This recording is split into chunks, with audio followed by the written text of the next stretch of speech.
1947 में बरसगीर हिंदुस्तान की तकसीम के वक्त 565 के करीब खुद मुख्तार रियासतें थीं। रियासतों को बरतानवी हुकूमत ने ये हक दिया था कि पाकिस्तान या हिंदुस्तान के साथ रहने का फैसला मजहब की बुनियाद पर किया जा सकता है। रियासत जम्मू कश्मीर की अक्सरियत मुसलमानों पर थी, मगर हुक्मरान महाराजा हरी सिंह हिंदू था। इसकी कोशिश थी कश्मीर की आज़ाद हैसियत बहाल रहे।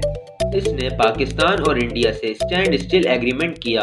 1947 अक्टूबर में महाराजा हरी सिंह ने बरतानवी मुस्लिम फौज से असला जब्त कर कश्मीरी हिंदू आबादी में तकसीम करना शुरू कर दिया और कश्मीरी मुजाहिदीन को पाकिस्तान के पश्तून कबाइल की मदद भी हासिल थी।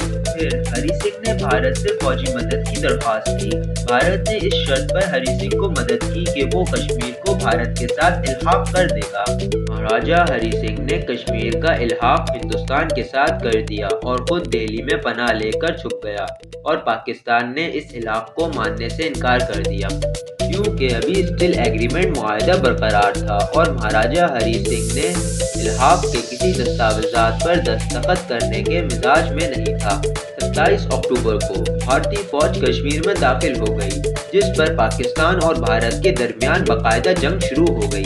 इस दौरान भारतीय वजीर आजम जवाहरलाल नेहरू ने कश्मीरियों से रेफरेंडम करवाने का वादा किया और अपने वायदे पर कायम रहने की बड़ी बड़ी कस्में खाईं।